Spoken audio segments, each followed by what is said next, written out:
The regional delegation of Youth Affairs and the Civic Education in Boya has officially launched the 2026 Operation Civic and Patriotic Holiday Bootcamp. At center stage was discipline, national service and the patriotism for fatherland Cameroon. The sinking of a government-run ferry on Lake Kariba has killed at least 97 persons, amongst which 30 are children. In guise of this, a senior Zimbabwean district official has been arrested and consequently charged with culpable homicide. At the ongoing 2026 Women's African Nations Volleyball Championship in Nairobi, Kenya, Cameroon's indomitable Lionesses have swept Tunisia by a staggering 3-0 scoreline. This impressive run is the second consecutive victory recorded at the competition.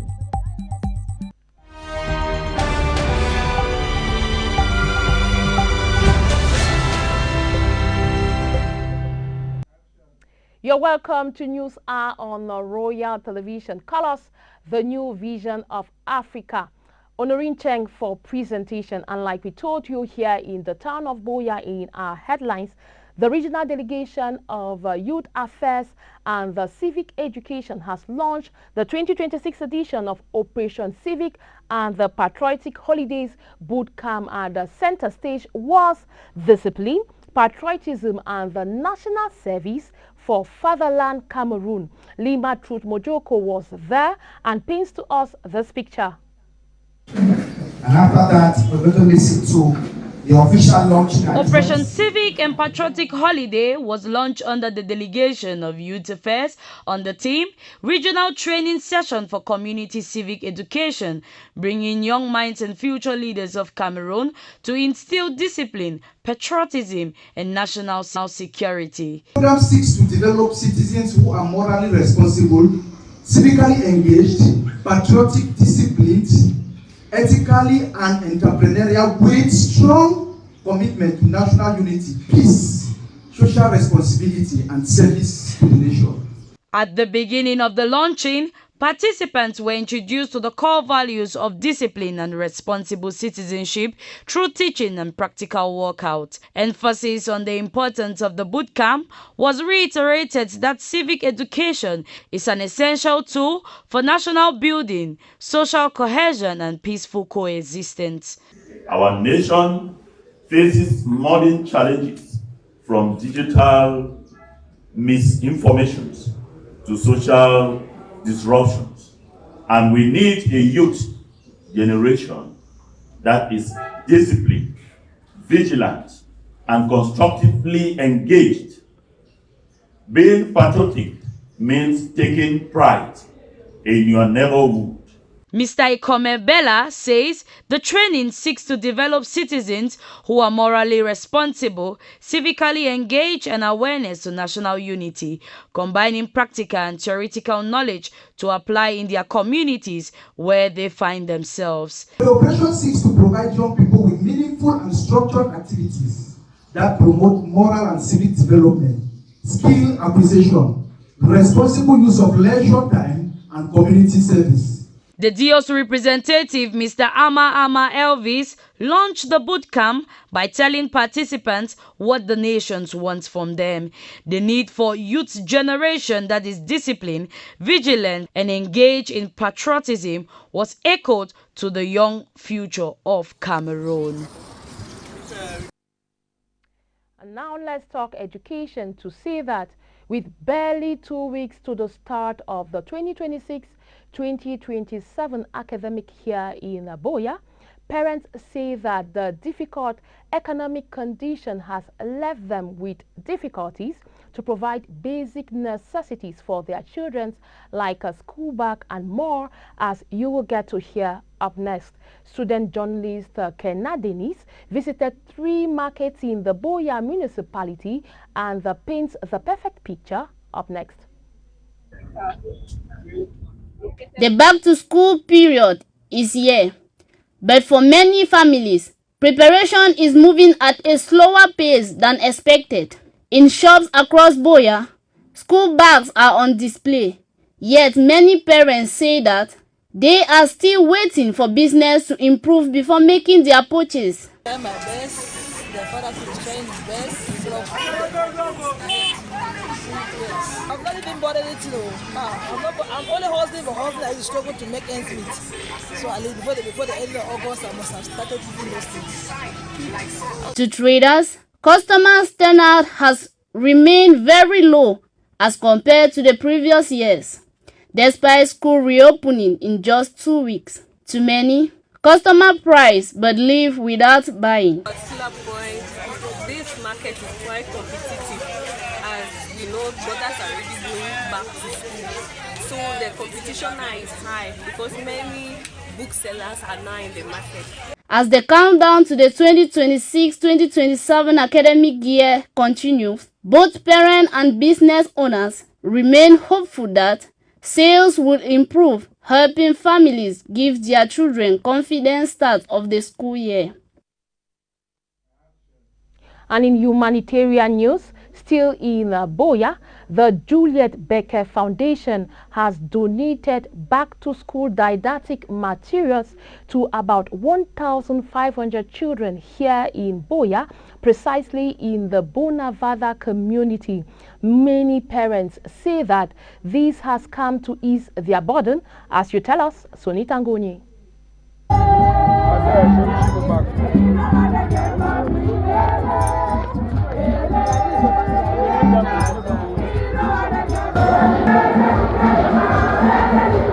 School bags, books, and other learning materials may appear ordinary, but for a struggling family, providing these basic necessities for a child can mean choosing between education and other pressing needs. It is in this reality that the Juliet Becker Foundation sought to address in the Bonavanda community, made up of 13 villages. At the Upper Bukoba Community Hall, more than 1,000 children gathered as the Juliet Becker Foundation distributed didactic materials to help pupils and students return to school. Done in the presence of the governor of the Southwest region alongside the mayor of Boya, all represented. The initiative was realized in collaboration with the Biaka Hospital, who provided free medical health services to the population, FACO-ship alongside other partners. For the CEO of the Juliet Becker Foundation, seeing children have access to education remains a personal motivation behind the initiative. Getting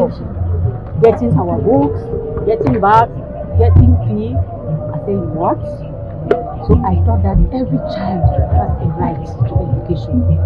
That's why I turned to my son, my little son, who is inside the hall, very holy public. I said, let's make a foundation and see how we can seek for funds and material gifts to give these children. So I'm telling you that when I got my authorization, I went into appeals and people responded positively. That's why today I am successful in this maiden edition. I partnered with so many people like Pakoshi,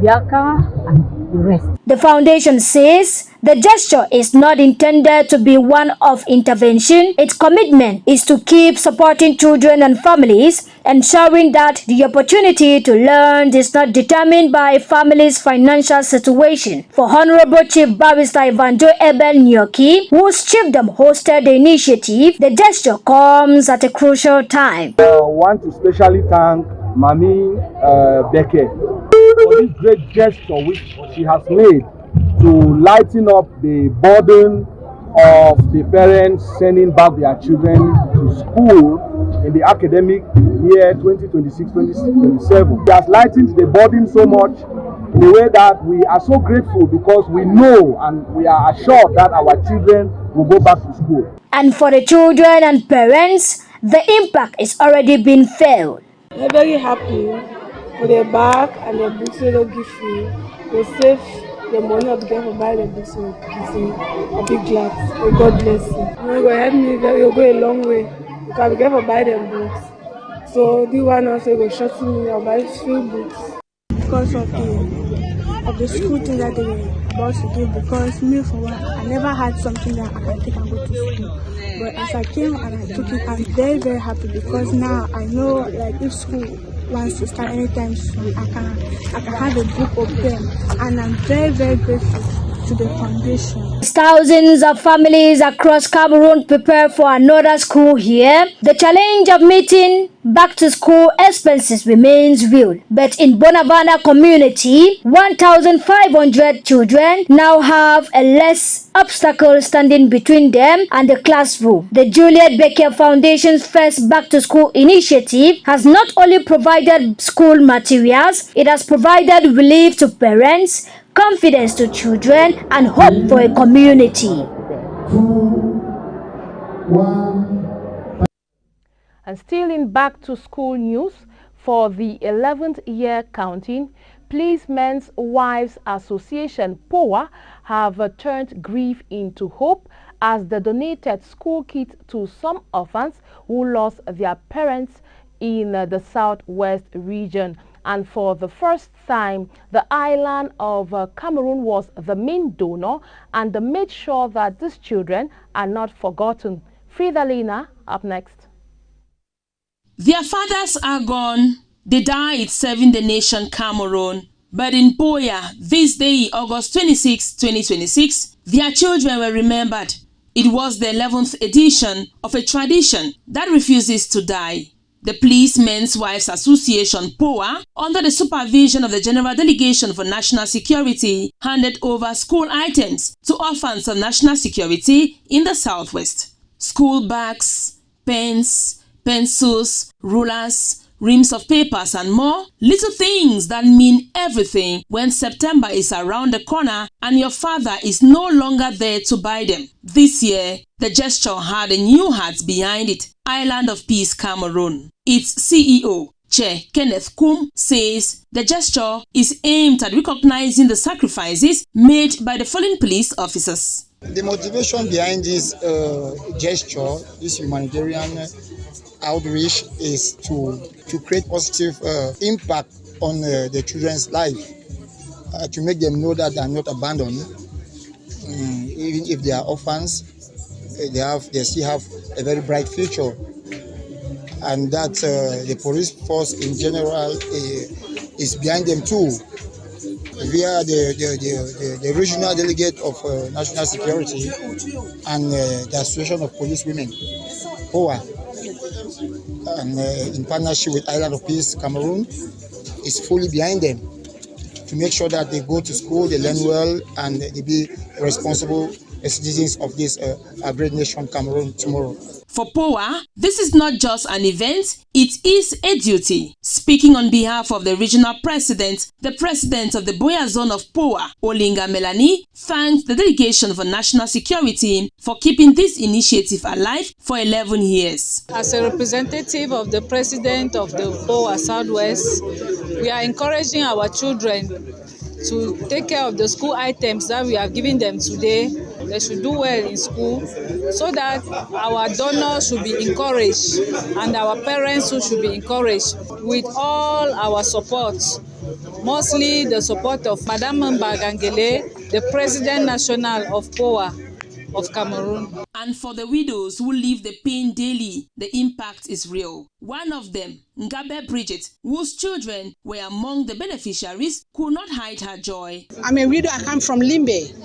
So I'm so happy to be here today for the organization of these policemen, that they have taken their initiatives to remember us, though our husbands are dead, but they have called upon our children to make them know that though their parents are dead, they are still alive.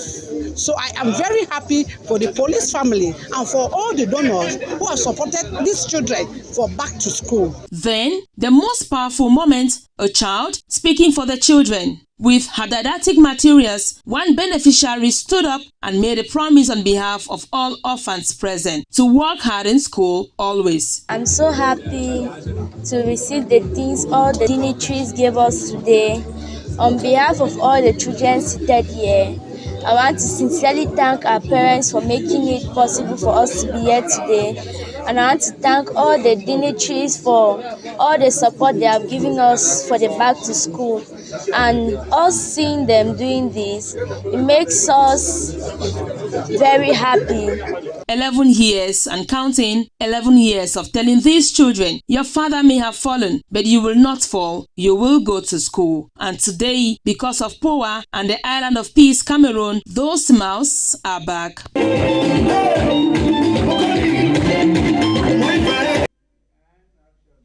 That is it for news in Boya. Time for us to take you to Limbe, the sea salt resort town, to talk health, where a known governmental organization known as the Njie Family Hope Foundation has donated medical equipment to the Bakingili Integrated Health Facility. During that occasion, the nurse in charge of that center used the opportunity to thank donors. Natalie Njuma paints the picture.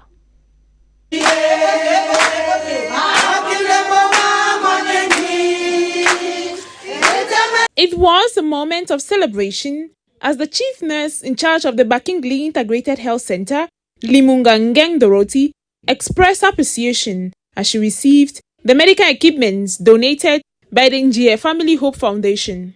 She revealed that some of the items will be used to improve the facility's VIP ward and provide greater comfort for patients. She described the donations as one of the biggest the health center has received since she was posted there in 2022. I'm overwhelmed with joy for this magnificent gift that the GM Makongo Foundation has brought to this health center. We were like ships without a shepherd. The UNDP came and constructed the second building, equipped it. The mayor of Idina Kansu, Tonde Lifanje Gabriel, thanked the foundation for supporting healthcare in Bakingili and the municipality. He noted that the foundation had previously assisted communities within the municipality. Njie Makongo Foundation has come to decorate the health center with so many gifts that we were not even expecting. And this shows how much he has in the now municipality at heart, especially Bakingili, the gateway to my municipality. The CEO of the foundation, Jie Makongo, said the donation marks the beginning of the foundation's health campaign. He explains that choosing the Bakingili Health Center was also intended to draw the attention of government and other partners to the facility's needs. This is just the beginning, the start of our health campaign. It so happened that we decided to start with Bakingili first. We decided to bring certain items for them. In another way, we intended to expose the Bakingili Health Center to the nation, to the world. The chief of Bakingili, His Royal Highness Chief Elivet Joseph, and the mayor's wife, Beatrice Tonde, also expressed gratitude, particularly highlighting the benefits the equipment will bring to women accessing maternity health care services. The donation included a refrigerator, oximeter, electric fan, blood pressure monitor, crutches, syringes, medical gowns, sanitary wipes, and other medical supplies. The event was graced by songs and traditional dances from the Fawoda women's group of Bakingili. The Njie Family Hope Foundation has previously supported other health facilities and needy communities across the West Coast and Fako Division at large. Now we take you to our foreign page to say that following the sinking of a government-run ferry on Lake Kariba, that is in Zimbabwe, 97 persons have been declared dead, and about many others, 30 amongst which are children, are also declared dead. And this has led government to accuse a Zimbabwean top official with culpable homicide. And away from Zimbabwe, we are now on the China-Nepal border, where a split flash flood has caused the death of about 165 persons, as thousands also have been declared missing. For the foreign page, Nanga Sonia. Zimbabwean authorities have arrested the district coordinator over the country's deadliest recorded maritime disaster. Ignatius Chiome, a 49-year-old Kariba district coordinator for the Rural Infrastructure Development Agency, appeared in court and was remanded in custody on a charge of culpable homicide. The case follows the August 11 sinking of the Mbuya Nehanda ferry on Lake Kariba, which borders Zimbabwe and Zambia. The ferry was traveling from Kariba towards Chalala when it capsized in rough weather. At least 97 people died. Authorities say the vessel was authorized to carry 90 passengers but was severely overloaded, with reports suggesting around 180 people and cargo were aboard. Investigations are continuing into the circumstances surrounding the disaster, including possible operational and administrative failures. The tragedy has triggered widespread calls for accountability as families continue to mourn victims of Zimbabwe's worst recorded boat disaster. Rescue teams are searching through devastated valleys after massive flash floods swept across Nepal and China's Tibet region on Wednesday, August 26. The disaster was triggered by the collapse of part of the Himalayan glacier, sending huge volumes of ice, rock and debris into the Liende Kola River and unleashing destructive floodwaters downstream.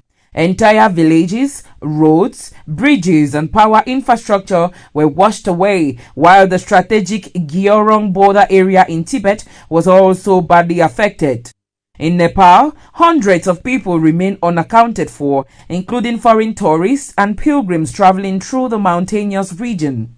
Authorities say the difficult terrain, damaged roads and power outages are hampering rescue operations. Helicopters, soldiers and emergency teams have been deployed to search for survivors and deliver supplies to people trapped in isolated areas. The disaster has also raised renewed concerns about the growing risk posed by unstable Himalayan glaciers and extreme weather in a region already vulnerable to climate-related disasters. Rescue operations continue as authorities warn that the death toll could rise further. And in sports, another commanding performance there for Cameroon as Cameroon gets to sweep Tunisia 3-0, maintaining an impressive run. This is during the ongoing 2026 Women's African Nations Volleyball Championship in Nairobi. That's in Kenya. It should be recalled that this is their second consecutive win during the ongoing competition. Sonita Nguni with the package. The Cameroonian side controlled proceedings from the opening serve, displaying a combination of attacking precision, solid defense and composure at the crucial moments. Cameroon took the opening set 25-18 before extending their dominance in the second, winning 25-17. Tunisia attempted to fight back in the third set, but the Lionesses held their nerve when it mattered most, eventually sealing the set 25-23 and completing a convincing 3-0 victory. The win recorded on August 26 gives Cameroon their second triumph in as many matches in the pool round and keeps their campaign firmly on course. The Lionesses will now turn their attention to their next challenge, Nigeria. With 2 wins already secured, Cameroon has qualified to the knockout stage of the competition. The indomitable Lionesses will now look to carry this winning momentum into their clash with Nigeria as the quest for continental volleyball supremacy continues in Nairobi, Kenya.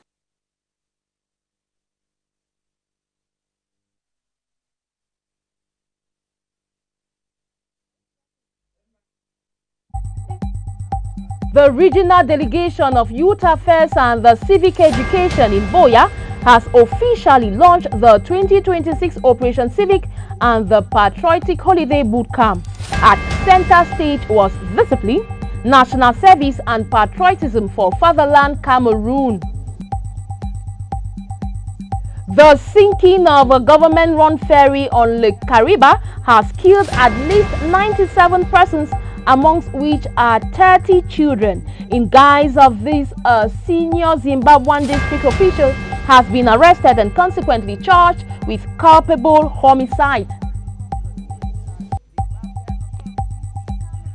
At the ongoing 2026 Women's African Nations Volleyball Championship in Nairobi, Kenya, Cameroon's indomitable Lionesses have swept Tunisia by a staggering 3-0 scoreline. This impressive run is the second consecutive victory recorded at the competition.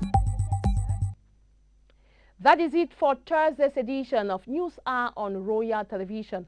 Honorin Cheng for presentation. I'm asking you to stay tuned tomorrow 6:30 p.m. I will be here again, same time, same place. Bye-bye in the company of programs on Royal Television. Good night.